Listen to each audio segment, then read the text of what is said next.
Itoobiya la gelin ciidanka xoogga dalka Soomaaliyeed iyo dowladda qeybaheeduna waxay markaa marayeen heerarkii ay ugu xoogga badnaayeen diyaarad yar oo dalxiis ah oo dalalka Yurub laga leeyahay ayaa si fasax la'aan ah u soo gashay hawada Soomaaliya dhanka Jabuuti xiga.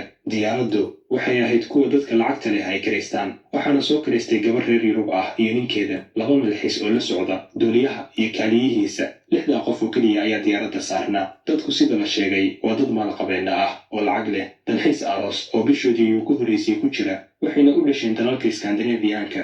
dalal badan hadday soo mareen, Jabuutina safarku la soo gaaray. Waxay gabadhii arooska ahayd xiisaynaysay jasiiradaha ku yaala bariga Afrika ee Tanzania iyo meelaha u dhow. Haddii taa la go'aansaday waa in hawada Soomaaliya oo geeska Afrika ku taalla mara. Waxaa oggolaanshiyo fasax loo soo qortay waaxda maamulka hawada Soomaaliya, taasoo codsigii diiday.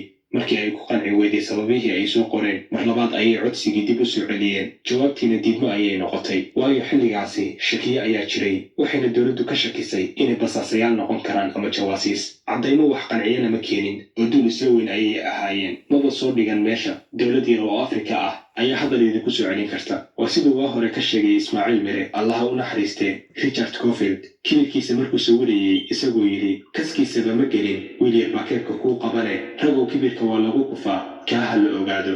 Gabadhii aroosada ahayd waxaa lagu yidhi meeshii aan iska dayno oo aan meelo kale u beddelano. Haddii kale safar wareeg ah oo dheer ayay nagu qaadanaysaa. Fasaxyadu inay daahaanna way dhici kartaa. Ha yeeshee gabadhii way soo hisay. Waxay tiri inaan xeebahaas badweynta Hindiya soo arko mooyaane lagama yaabo inaan Yurub ku noqdo. Duuliyaha iyo diyaaraddu lacag badan ayay qaateen oo hadal ma soo celin karaan. Duuliyihii ayaa laba gardaymooday, dibnuhu ilkaha ku qabtay. Gabadhii ayuu indhaha kor ugu taagay. Wuxuu yidhi, okay, waan baxaynaa, hawada Soomaaliya ayaanan maraynaa. Diyaaradda aan wadanno waa casri, wayna yar tahay, isla markaana aad ayay u dheeraysaa, waan ka dhex dusaynaa.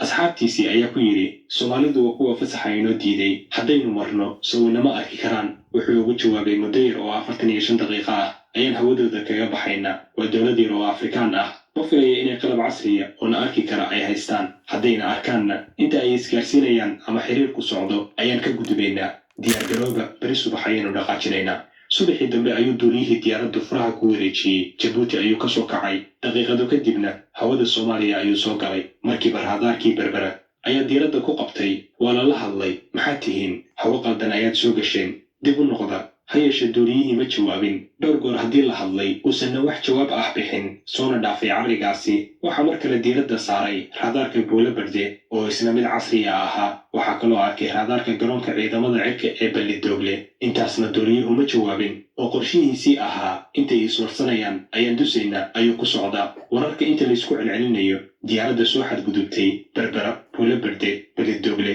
iyo waaxyihii shaqada ku lahaa hawada iyo difaaca waxay ahaayeen daqiiqado tirsan. Markii la arkay duuliyaha diyaaraddu inuu kas iyo maag u dhegaysanayo, waxna maagan yahay ayaa amar la bixiyey. Isla markiiba 2 diyaaradood oo kuwa dagaalka ah nooca miiga loo yaqaan ayaa garoonka militariga ee Balli-Doogle ka kacay. 2dii diyaaradood daqiiqado yar gudahood waxay hareeraha ka mareen diyaaraddii ajnabiga ahayd. Waxaa diyaaradahan wada saraakiil Soomaali ah. Mid waa kabtan, 3 xidigood garbaha ku wata, midna waa 2 xidigood. Intay la silmeen diyaaraddii kale ayay amar siiyeen oo ay ku dhaheen, na soo raac, halka aanu kuu tilmaamno ku deg. Haddii kale waa lagu tooganayaa, adiga iyo waxaad sididba. Cawaaqib xumadeedana adigaa ka mas-uula. Waa la soo jiiraysiiyey. Waxaa lagu soo hagay inuu ku dego garoonka diyaaradaha ee Muqdisho.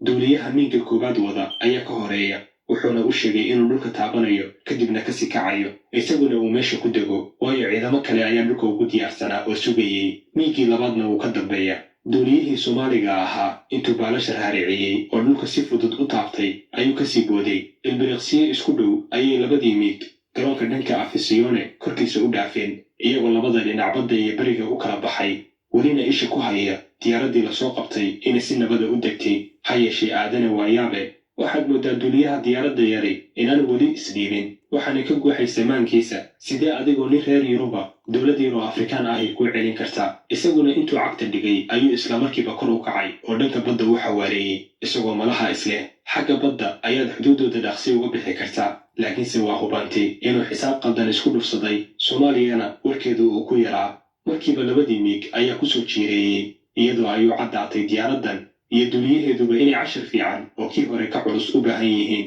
duliyaasha Soomaalidu way tiro yaraayeen xilligaasi, laakiin waxay ahaayeen kuwo xarfaan ah oo shaqadooda aad uga adag. duliyihii miigga koowaad waday ayaa diyaaraddii la soo sinmay dhinaceeda inta uu ka soo dhowaaday. isagoon la hadlin ayuu hal gantaal ku sii daayey, wuxuuna ka mariyey qaarka hore korkiisa meel wax yar u jirta. juuqna uma dhihin oo lama hadlin.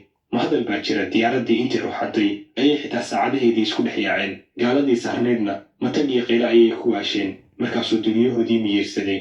degdeg ayaan u degaynaa ayuu ku hadaaqay. markiiba garoonka ayuu halhaleel ku soo noqday oo si edabsan ugu soo degay. halkaas ayaa ciidamadii ku sugeeyey diyaaradda ka soo dejiyeen, dhammaantoodna xabsiga loo taxaabay. wakiil Soomaali ah oo dowladahaas howlahooda u qaban jiray maadaama aysan safaarad lahayn ayaa ugu yimid meeshii lagu xiray. ciidamadii nabadgelyada ayaa waraysiyeelo sameeyey. waxaa loo soo saaray codsiyadii ay soo gudbiyeen iyo jawaabihii laga bixiyey, digniintii ay siiyeen raadaarada berbera iyo bulo berde, dhammaan markhaatiyadii iyo howlwadeennadii. kadibna maxkamad degdeg ah ayaa loo gudbiyey.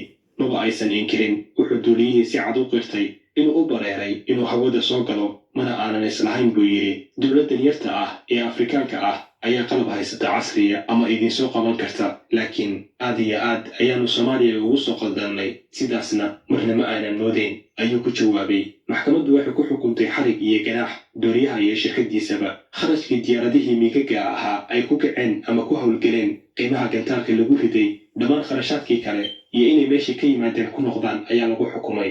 xabsigana inay gadan karaan ayaa markii dambe lagu bedelay. lacag aad u fara badanna waa laga qaaday. marka aad aragtid sida maanta laynagu jeesjeeso, sidoo kalena